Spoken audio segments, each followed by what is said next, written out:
Okay, greetings, friends. I'm just got my good friend Paul on a WhatsApp, and Paul is currently in Ghana in West Africa, and he's from Ghana. He's been there for a number of years now. And Ghana has also been affected by the whole lockdown situation regarding the virus. So I wanted to ask Paul a few questions about the lockdown situation in Ghana. How does it compare to other countries in the world? So Paul, what did the government of Ghana do back in the springtime? What sort of measures did they impose on the population? Well, when these cases rise, the COVID cases rise, the government had the country on a lockdown, and for about a couple of weeks, I'll say even more than a month or two, something like that. And then afterwards, everything just went back to normal again. When there was lockdown, shops and businesses were locked out. Everybody has to be home, and people were putting on masks and all that. But after maybe I think 3 months later, everything went back to normal again.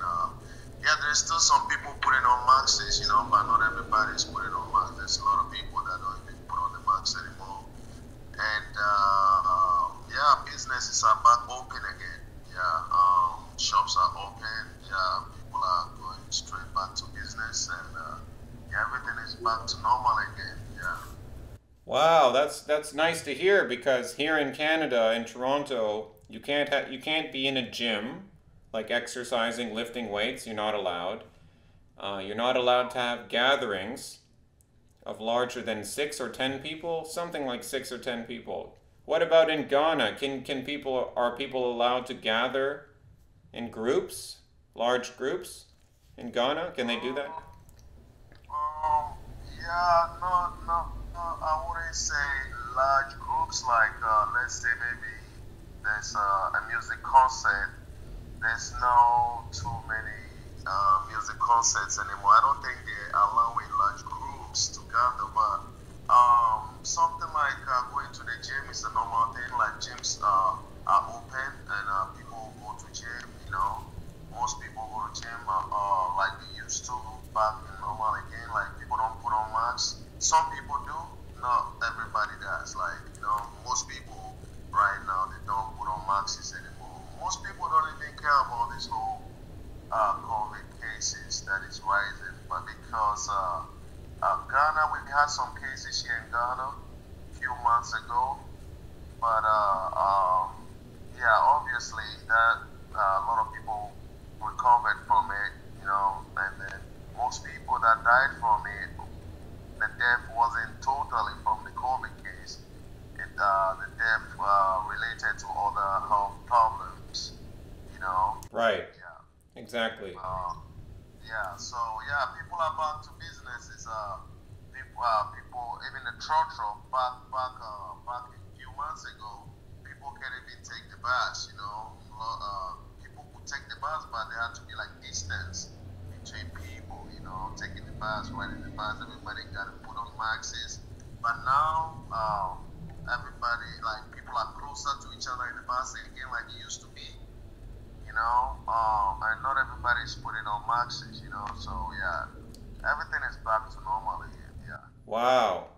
That's uh, I'm happy to hear that because it's a contrast from what is happening in many other countries outside of Africa.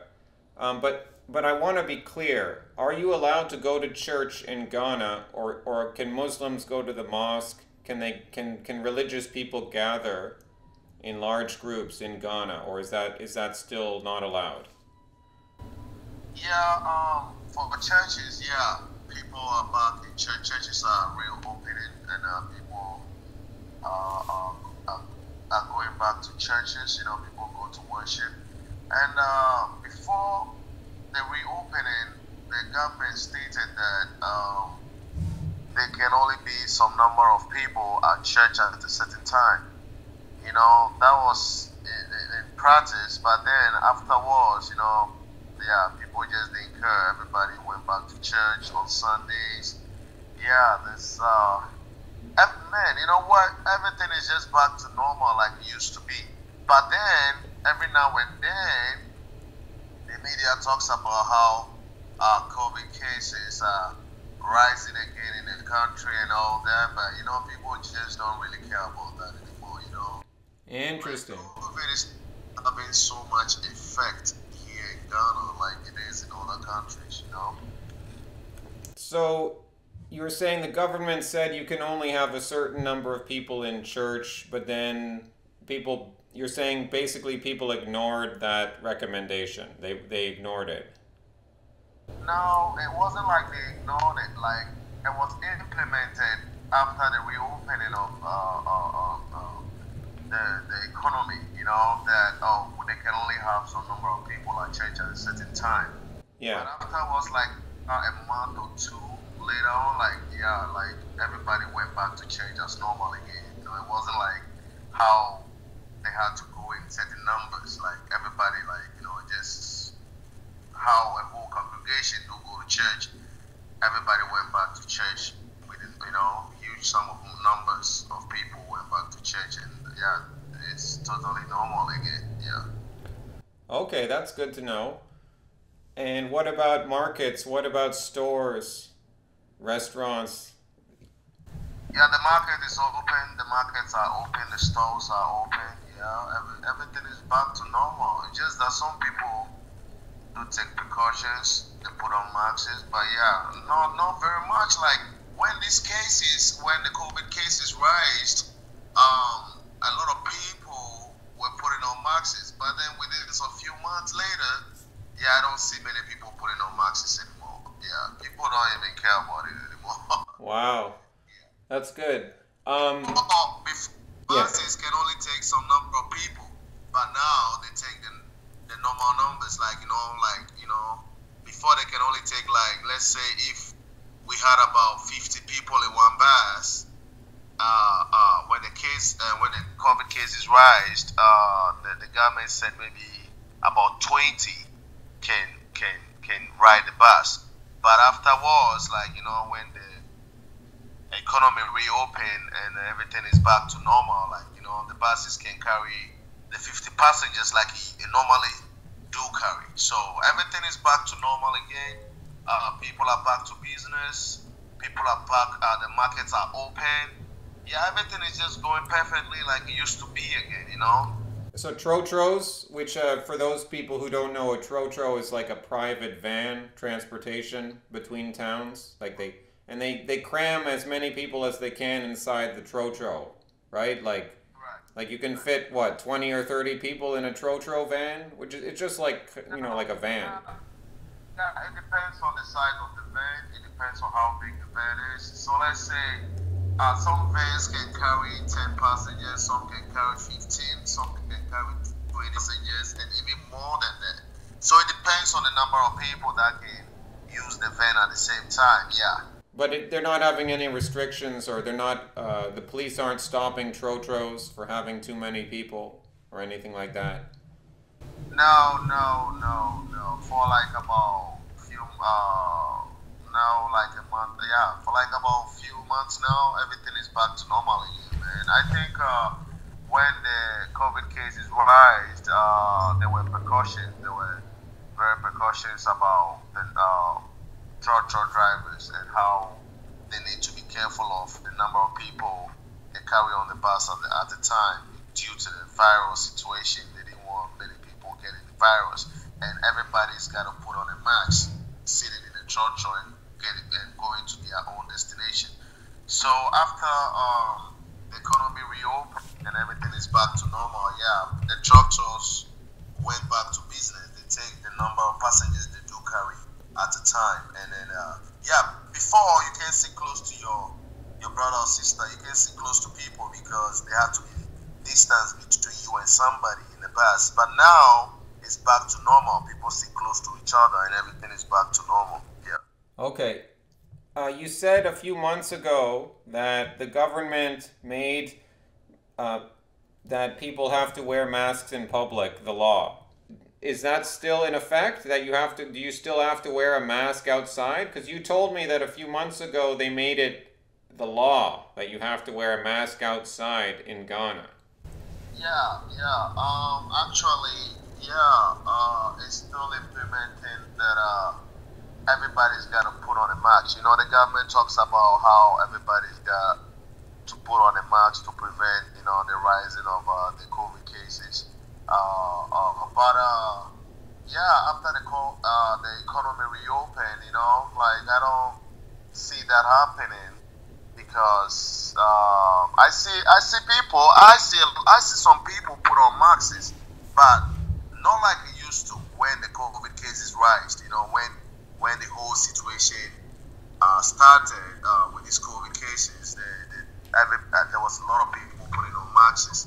But after some time, yeah, I don't see that anymore. Like I see less people putting on masks. So, Yeah, so you're telling me, even, yeah, sorry, go ahead. even now, even now, I see some people putting on masks, but not everybody like it used to be. Like I don't see. Yeah, like when I go to town right now, I can only see like, let's say, out of 50, I see like 10% putting on masks. 10, 10, 10, you mean 10 out of 50? Like 1 in 5 or 1 in 10, you mean?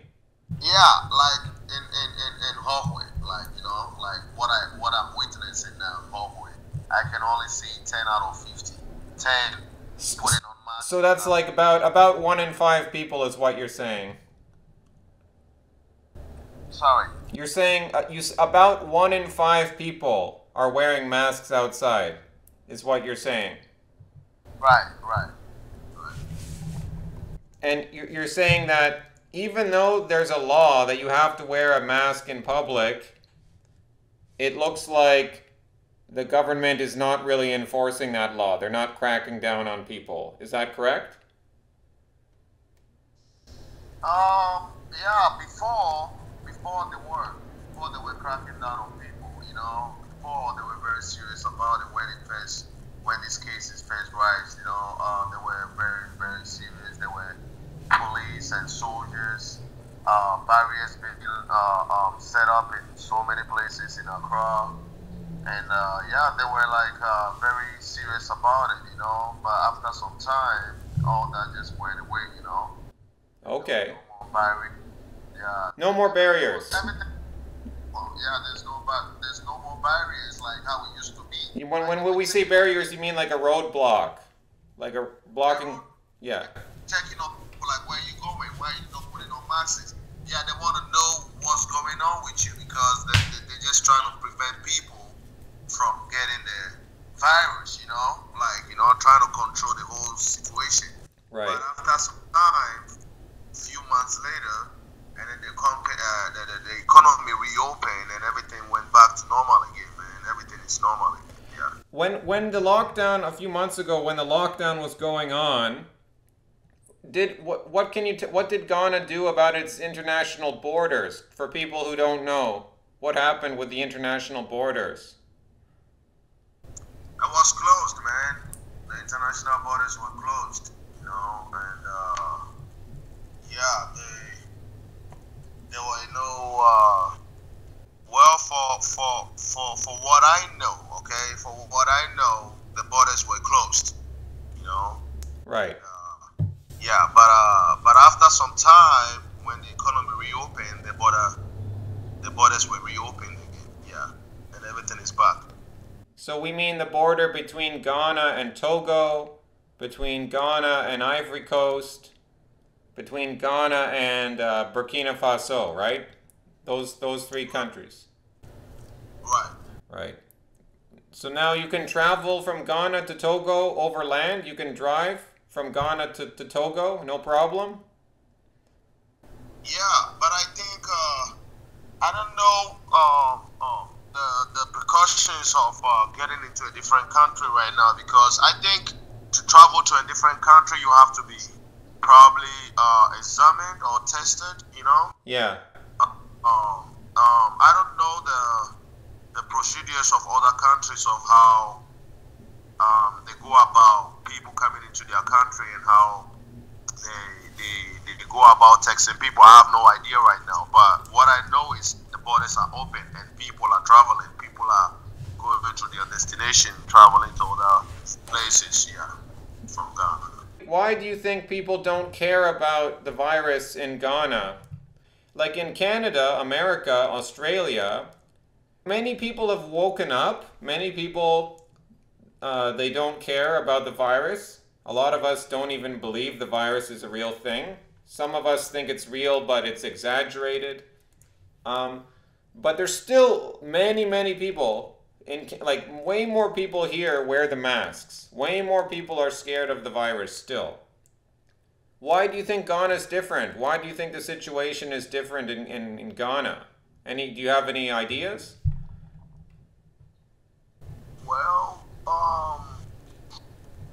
I would say the reason why the situation is different here is, I think it's because of when the virus cases rise in Ghana, and the number of people recovering from the virus was huge. You know, even though the number of people that caught it the first time were a lot of people, the recovering process was very positive, and also people were just a little fed up with this whole situation because businesses were closed. People can go to work. People can take care of a lot of things. People can even make money for themselves, and things were a little difficult. You know, not like it is in other countries where the government supports the citizens. You know, it's different over here. It's not the same. So, yeah, the government they raised the fund where they built tents or got some supplies of COVID vaccine. I don't know, supplies of medical equipment and supplies of medical things for treatment for COVID. Okay, the government was able to raise some funds to set up places for people to be treated of the COVID should in case anybody gets the COVID, you know, and that was pretty much it, you know. So people, yeah, churches were closed, businesses were closed, you know, people can't really travel, and if you have to travel, you have to be, there has to be just some number of people in the car going to a certain destination. You have to put on your mask all the time. And yeah, I think after that went on for a couple months, you know, people were just like, okay, like this can't keep going on because people can't really make money. People will starve if this keeps going on. So the government reopened the economy, which was really good because it helped a lot of people to get back on their feet, get back to businesses, and you know, go work hard and get their money for and take care of their family, you know. So yeah, man, that's what people have been doing ever since then. You know, when the economy reopened and all the borders got reopened again, you know, everything was back on track again, like it used to be. So it seems like there was economic hardship, of course, like there was everywhere. But I'm still curious because we've had economic hardship in Canada and America, but we still got a lot of support from the normal people for the lockdowns. Did Ghanaians protest in the streets to end the lockdowns? Did anything like that happen? No, there was never a protest about the lockdown. You know, when this whole situation came in with this virus, COVID-19, I think a lot of people got scared. Nobody knows what to expect. They have no idea what this virus is. They know it's killing people because that's what we see in the news. In CNN, Al Jazeera, BBC, you know, these people were all about how this virus was killing people. So everybody was scared. Everybody was a little concerned about how they need to be careful. How everybody got to wash their hands, put on those masks, you know, hand sanitizer, use hand sanitizer very often and all that, you know, just being careful. Social distancing was very important back then, but time went on, people realized that, okay, how long is this gonna go on? Like how long are we gonna, just sit like this? And then people were like very concerned about their businesses. People were very concerned about how they are gonna survive, not being able to reopen businesses and all that.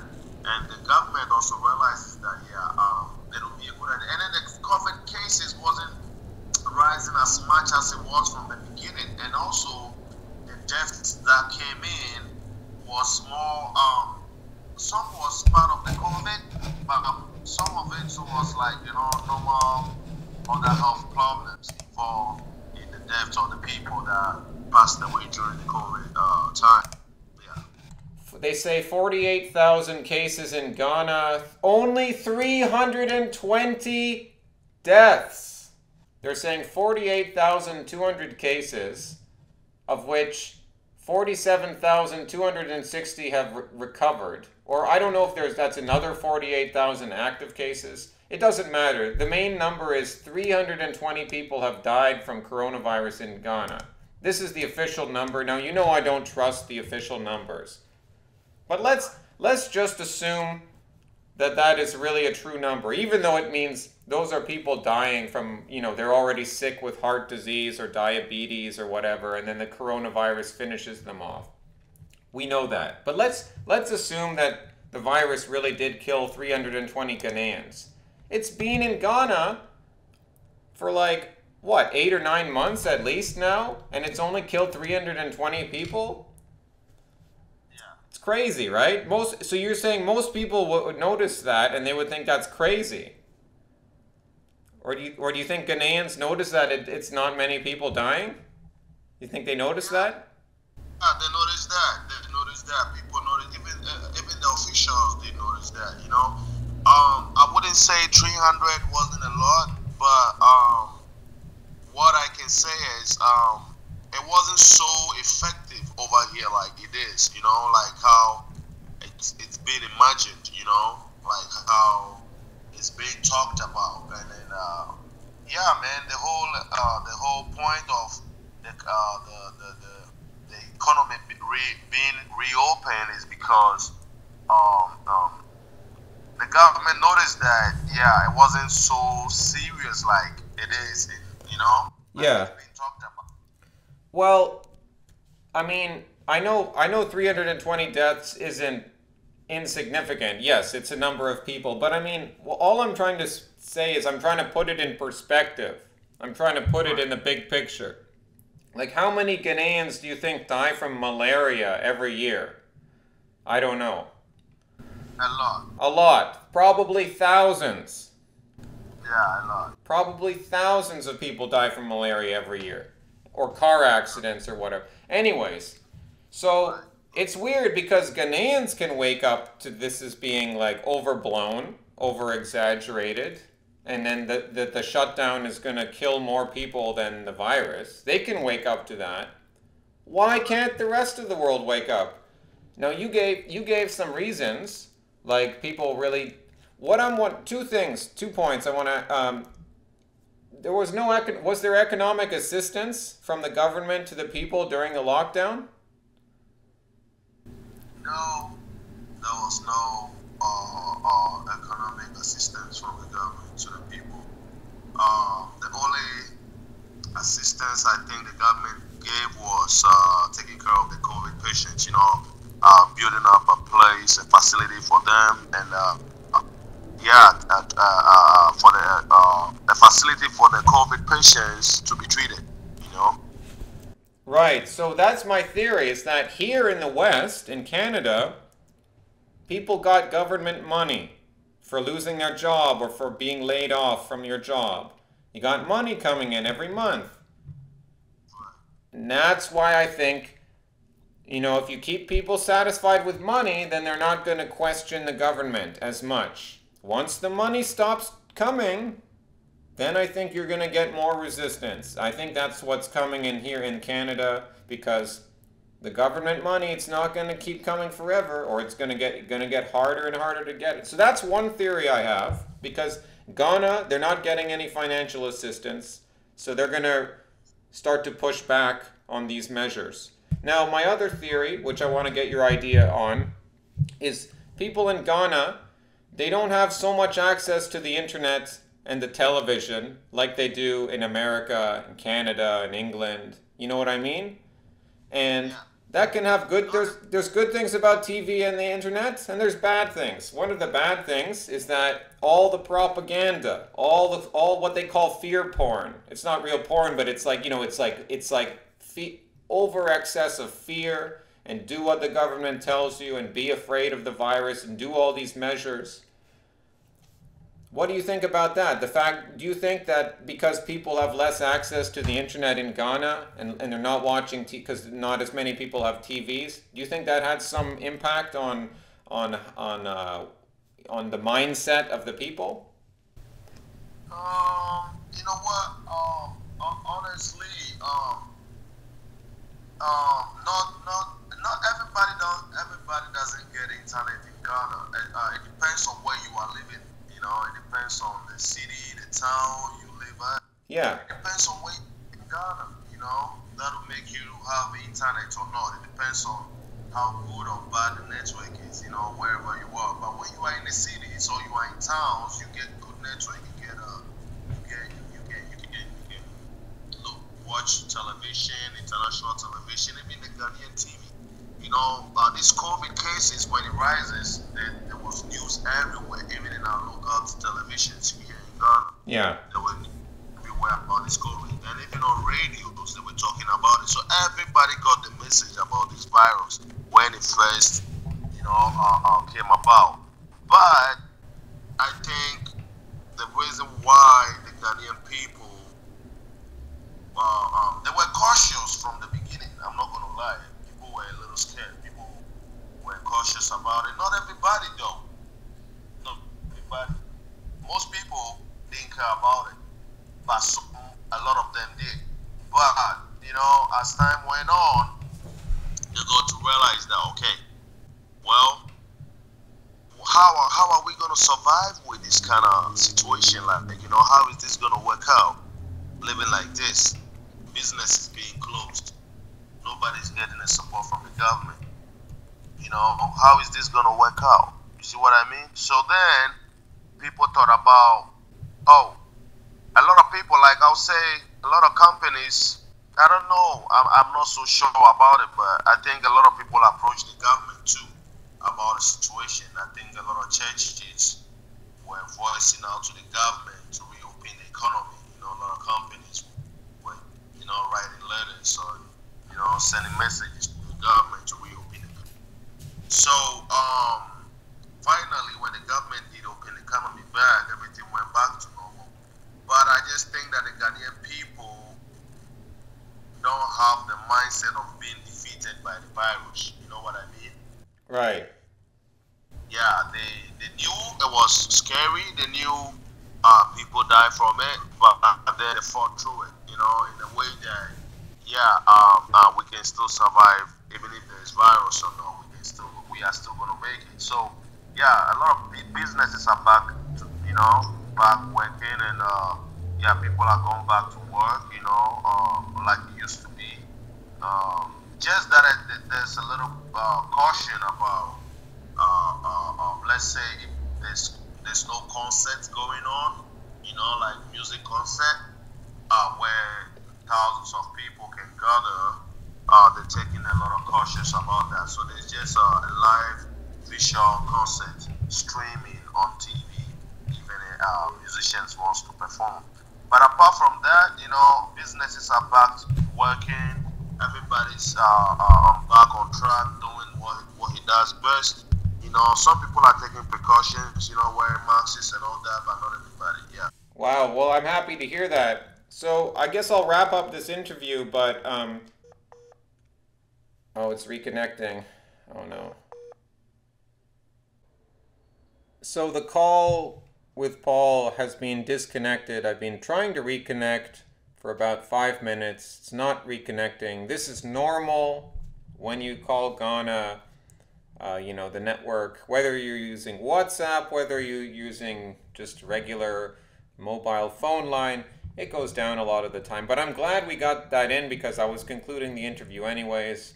So I'm thankful to my good friend Paul for sharing that information, and I'm optimistic. It gives me some hope in the world that people are waking up from the nonsense, and people in Africa, you know, people say so many bad things about Africa, about how it's so backward, but then look at this. Look, I mean, like the West, I mean, what's going on? It's like it's turning everything upside down that we would expect. These supposedly third world countries, in some cases, not in all cases, in some cases, they actually are ahead of the curve in terms of resisting the lockdown nonsense. I don't know if that has to do with different agendas of the world elite. Maybe they're just they're not in the crosshairs of the global elites right now. I don't know what the reason is. You know, it's pondering. It's further pondering. You know, to answer these questions. Hasta luego, amigos.